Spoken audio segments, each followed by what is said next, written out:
Segundo a Sociedade Brasileira de Geologia, na última década o Brasil foi o quinto país do mundo em número de vítimas associadas a eventos geológicos. A queda de uma rocha no cânion em Capitólio, Minas Gerais, deixou 10 mortes e despertou um alerta no país para a falta de fiscalização nestas áreas turísticas. Para falar com a gente sobre gerenciamento de riscos ambientais, vamos conversar com André Rocha, engenheiro ambiental e especialista em gestão de riscos. Olá, André, muito obrigado pela presença. E para a gente começar, como funciona o processo de gestão de riscos ambientais em regiões como a de Capitólio? Bom, Rafael, vamos lá. Gestão de riscos, existe um processo, né, bem definido para identificar esses riscos, responder a eles, diminuindo o risco e a suscetibilidade das pessoas e dos bens patrimoniais que estão naquele local. Na região de Capitólio, aparentemente, a gestão de risco lá não aconteceu de forma muito precisa, principalmente considerando os paredões que existem lá.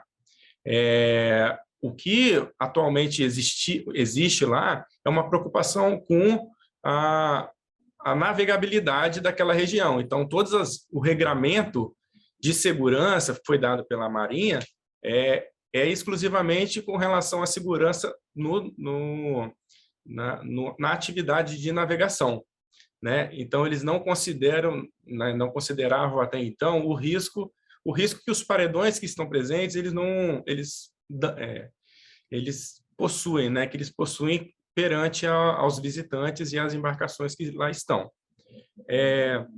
Vale assim, considerar que assim, todo o processo de avaliação de risco ele é multidisciplinar, então a gente precisa levar diversos profissionais que conhecem a região, né, que conhecem as características da região, para identificar o risco.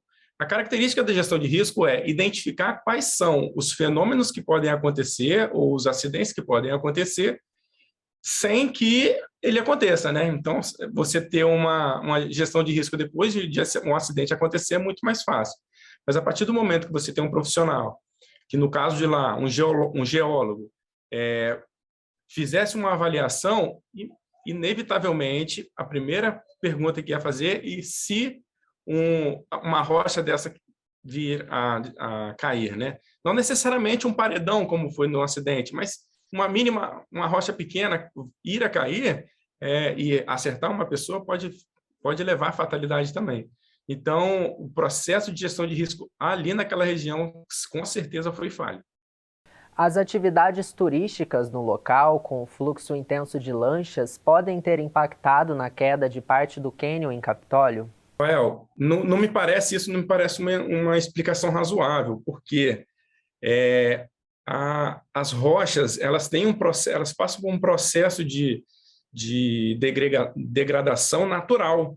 Então, o que aconteceu em Capitólio acontece a todo momento, só que, infelizmente, aconteceu numa hora que a lancha estava passando naquele momento. Então, aquilo ali é algo inevitável, mas, e quando a gente fala em gestão de risco, a gente tem que diminuir a vulnerabilidade, então diminuindo assim o risco com que as pessoas estão suscetíveis. Então, não me parece que o fluxo de embarcações aumentou o processo de degradação da rocha, por exemplo. Eu acredito que isso não tenha acontecido, porque isso é um processo de intempéries, né, que está relacionado com chuva, com vento. Então, isso não me parece que aquelas embarcações e a movimentação da água ali embaixo tenha acontecido, não.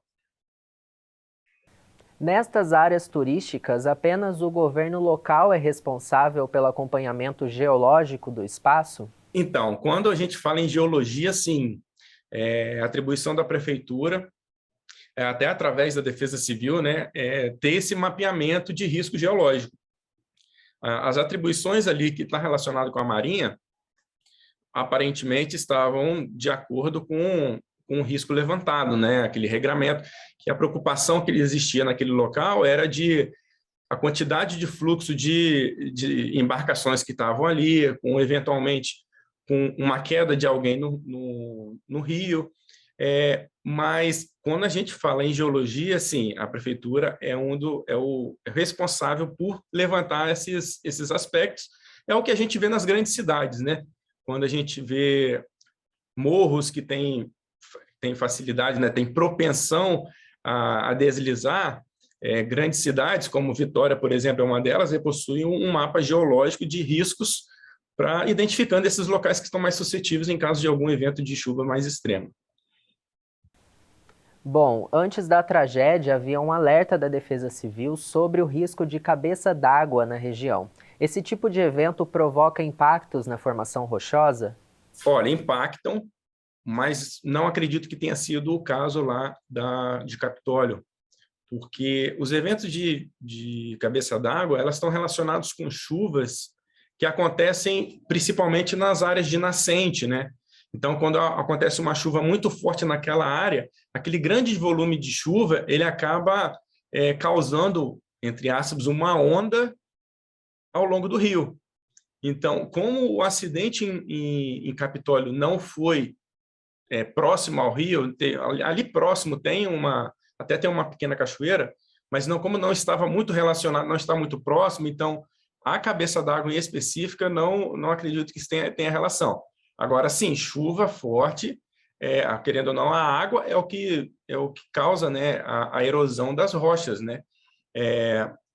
Provavelmente as chuvas fortes que antecederam esse evento contribuíram para que isso acontecesse naquele momento. Mas se não acontecesse naquele instante, eventualmente ia acontecer em outro. Então, não, assim, certamente não foi aquela chuva que causou aquilo, mas uma chuva, com certeza, facilitou com aquilo se acontecesse naquele momento. Além de Capitólio, outras cidades de Minas Gerais estão sendo impactadas pelas chuvas. Vemos também os alagamentos na Bahia nas últimas semanas, e situações como estas ainda podem ser consideradas desastres naturais? Rafael, esse conceito é muito interessante, assim, porque quando a gente fala de desastre natural, a gente acaba perdendo um pouco o foco sobre a nossa responsabilidade sobre o evento, sobre o desastre, né? Desastre, o conceito de desastre, segundo a Defesa Civil, são as consequências de um evento natural ou antrópico, né? Então, o que está relacionado? Primeiro, tem que ter um evento e depois tem que ter o agente que é impactado por ele. Então, por exemplo, a gente está tendo muitas chuvas na Bahia, Minas Gerais, Espírito Santo e Rio de Janeiro nesse período. Se essa chuva estivesse acontecendo no mar, qual que seria o desastre? Não teria desastre. A diferença de que está acontecendo na cidade é a nossa vulnerabilidade quanto a esse volume de chuva. Então, assim, quando a gente fala em desastre, a gente tem que pensar nessas duas coisas, né? A gente tem que pensar na vulnerabilidade no evento. O evento, por ser natural, a gente já tem até uma discussão sobre esses volumes muito elevados de chuva acontecendo em pequeno período, está relacionado com os eventos da mudança climática, mas a gente tem que pensar também que o que está a nosso alcance é o que é a vulnerabilidade. Onde a gente está, em que condições nós estamos ocupando aquele local. Então, são esses dois critérios que a gente tem que caracterizar. Então, eventos, isso vai acontecer sempre. O que está a nosso alcance é diminuir nossa vulnerabilidade, né?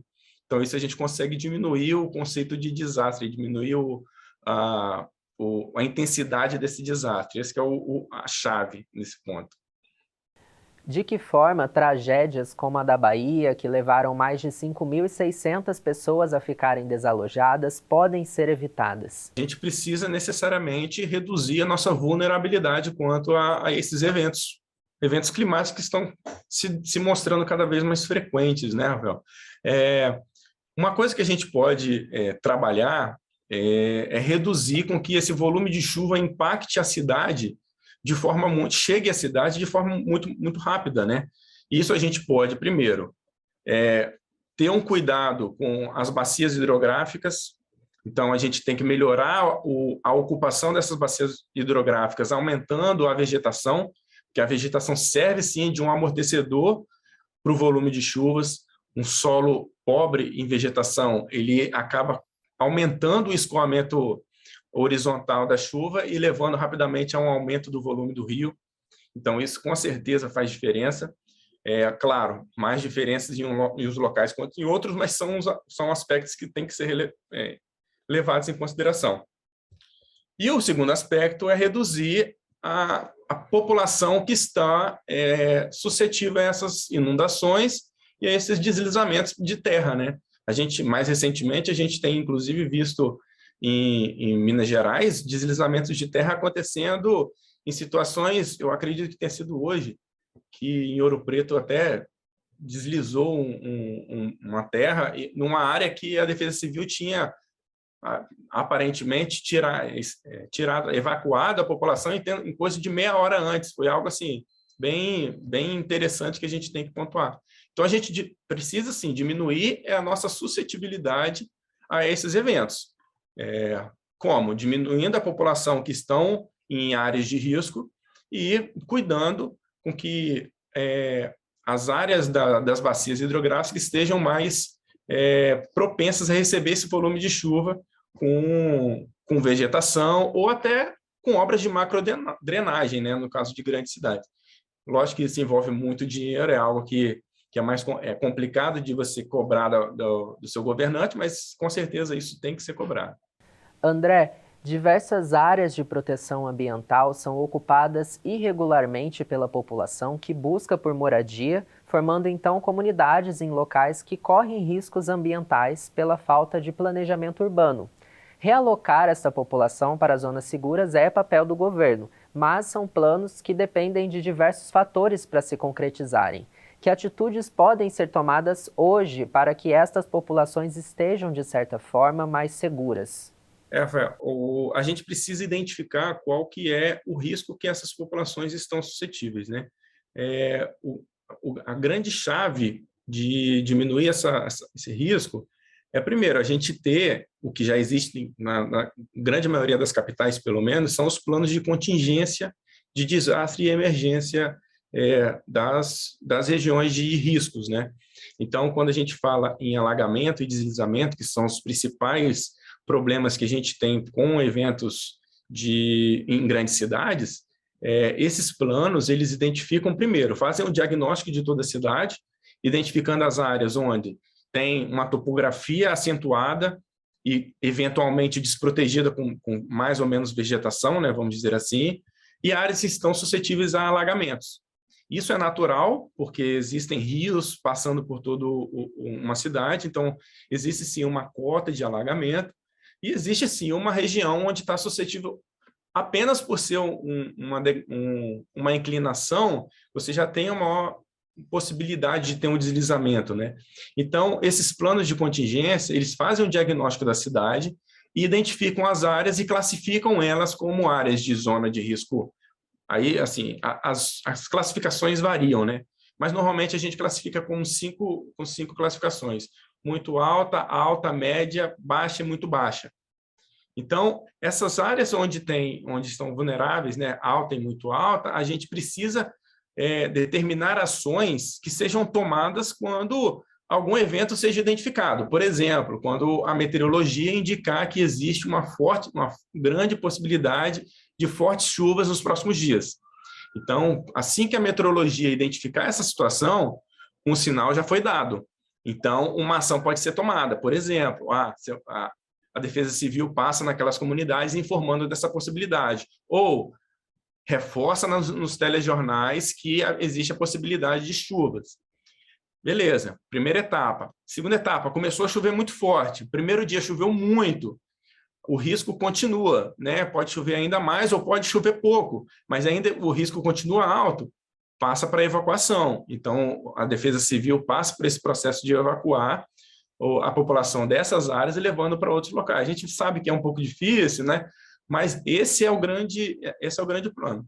O plano de contingência é a forma, vamos dizer, mais fácil de você reduzir o risco com que algumas pessoas estão suscetíveis nessas áreas.